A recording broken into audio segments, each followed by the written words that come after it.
Makanya orang Israel sampai sekarang begitu itu ya memang ada sanatnya, nggak mau kalah. Karena usulnya Nabi Musa memang nggak boleh kalah.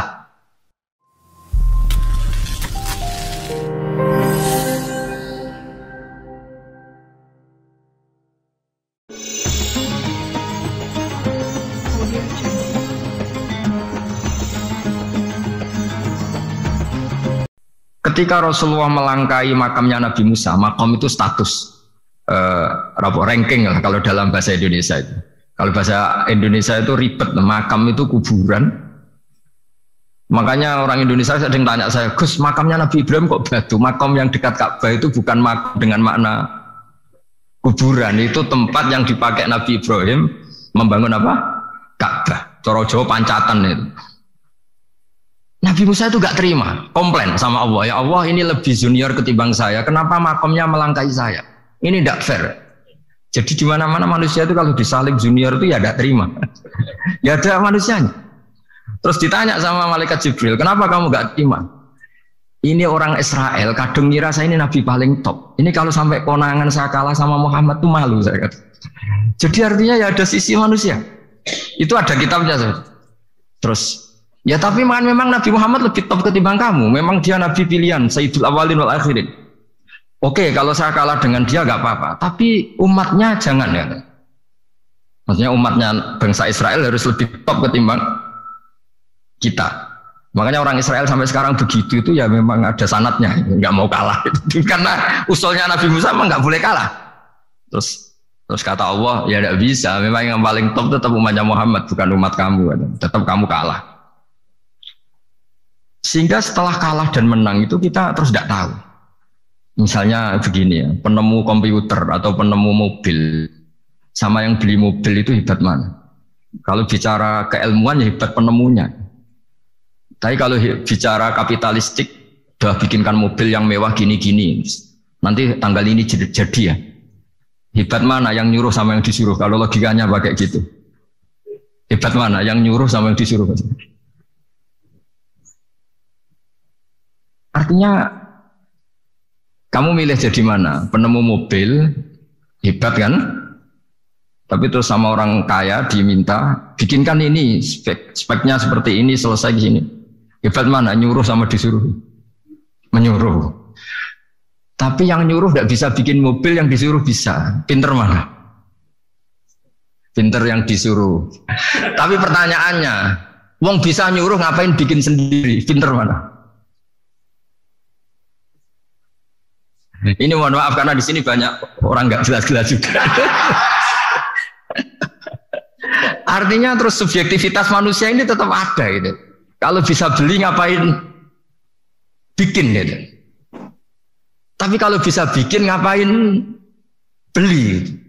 Nah mungkin perdebatan di kementerian atau di yayasan atau di kampung-kampung atau di apa mesti begitu. Dan itu di Mi'raj juga digambarkan bahwa antar nabi ini ya ada kompetisi, wa fi dzalika falyatanafasil mutanafisun. Tapi bedanya nabi dengan kita itu satu. Nabi itu kalau keliru dengan tanda petik, nabi itu kalau keliru itu jadi berkah.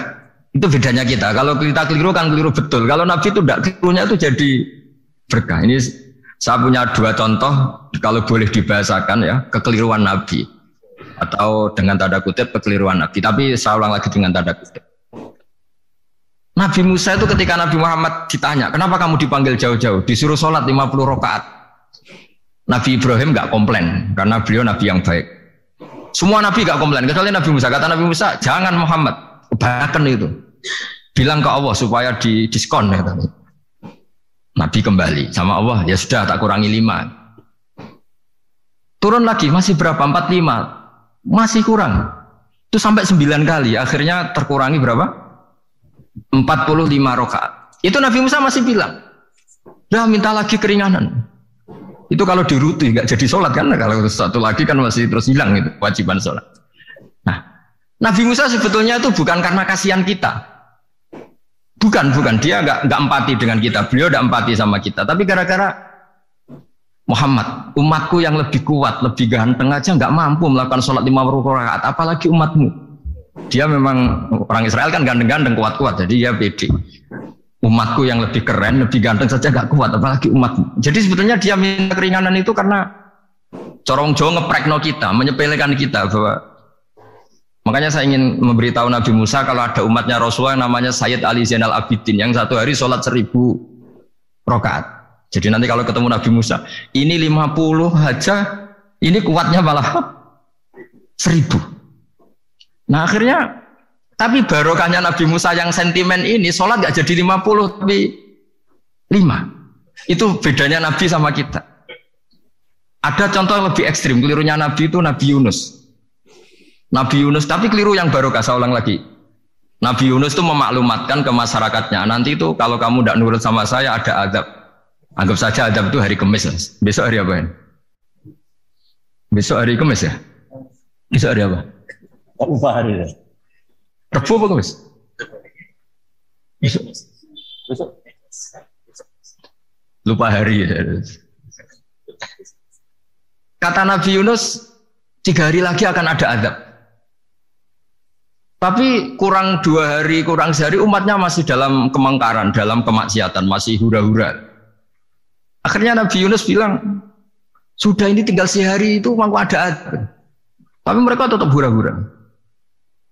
Akhirnya Nabi Yunus itu, coro Jawa itu minggat. Memang bahasa Arabnya abako. Abako itu pergi yang tidak pamit.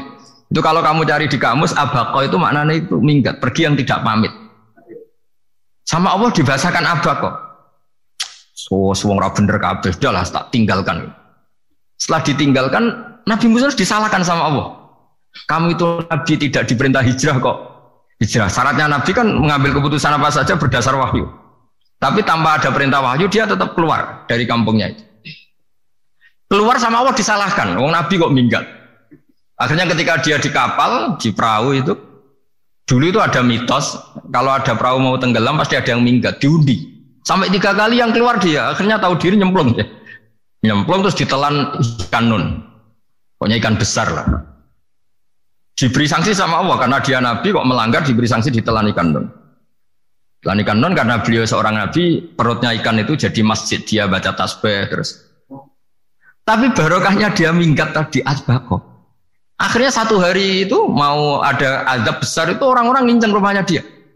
Diinceng. Kalau betul ada azab, pasti orang ini lari. Masa ada azab dia di sini? Diinceng ternyata gak ada. Wah berarti bener ini ada azab. Buktinya dia gak ada. jadi unik. Akhirnya dicinceng gak ada terus dia, wah berarti ada azab betul. Hari itu masyarakatnya tobat semua karena, ini ada azab betul. Buktinya Nabi Yunus sudah lari, berarti dia tidak ingin kena azab. Padahal dia lari itu karena mangkel punya umat yang gak nurut tadi. Wah sudah. Setelah sekian hari dia cari-cari kabar. Umatku itu kena azab enggak? Ternyata berita yang masuk dulu udah ada medsos, udah ada WA. Dulu itu enggak ada itu. Dengar kabar kalau umatnya tuh enggak kena azab karena 1 hari sebelum ada azab tobat semua. Terus dia enggak berani pulang. Karena ada hukum sosial di sana, kalau ada orang bohong hukumnya dibunuh. Berarti terus beliau berpikir, saya tidak bohong, katanya ada azab kok. Masyarakat saya baik-baik saja. Waktunya setiap ketemu kaumnya dia lari karena takut dibunuh. Ternyata kaumnya sudah iman semua, mau ngejar dia dijadikan imam. Akhirnya, oh iya. Jadi itu bedanya Nabi sama ndak. Jadi Nabi itu kalau kelirunya itu barokah. Makanya kita tidak usah ikut keliru, karena keliru kita ini pasti tidak barokah. Itu musibah itu. Jadi dulu ceritanya Anteng juga gitu. Yang namanya istri 2 itu kan cemburu. Pertama Nabi Ibrahim punya istri namanya Sarah. Terus lama-lama karena belum punya anak, terus sama Sarah sendiri yang nyuruh supaya nikahi Hajar. Setelah punya anak cemburu. Kata Sarah, pokoknya saya nggak terima kalau kamu nggak ngelukai Hajar. Mulai dulu lelaki itu sudah pinter ngotak-ngatik. Kalau dilukai pipinya nanti tidak cantik. Apa ya? Yang penting ngelukai tapi tetap cantik. Terus ada Anteng itu. Anteng itu dulu ceritanya itu dilukai tapi tambah cantik. Nabi Ibrahim akhirnya melukai. Seneng Sarah karena sudah dilukai. Ternyata barokahnya dilukai itu jadi Anteng yang mempercantik perempuan. Padahal melukai istri itu kan tidak boleh.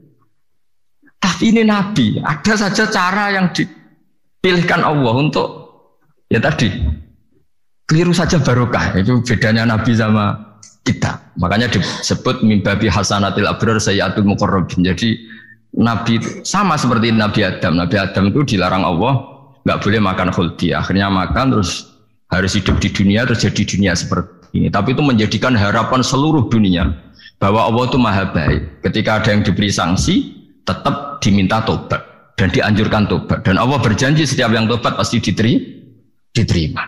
Sehingga terus kita sampai sekarang nggak pernah putus asa karena sudah diberi contoh bahwa bapak kita yang pernah salah dijanjikan tobat dan Allah pasti menerima tobat itu. Jadi ini bedanya kita dengan Nabi. Jadi semoga lewat pengajian ini atau ngaji bareng ini kita tahu kalau kita ahli astronomi atau ahli meteorik mungkin takut kita kejatuhan meteor. Kalau ahli gempa mungkin takut lempengan kita gini terus gempa. Kalau ahli tsunami takutnya tsunami. Kalau ahli sosial takut chaos. Mungkin yang ahli perbankan takut ras. Jadi kalau nuruti takut itu ya takutlah. Tapi cobalah kita iman lagi. Tadi kata Bu Menteri sudahlah punya hasbunallah wa ni'mal wakil, ya sudah, Indonesia pasti akan baik-baik saja dan kita akan selalu berharap dengan kecerdasan, dengan ikhtiar, tapi kita akan selalu berdoa kepada Allah Subhanahu wa taala. Saya kira demikian dan mohon maaf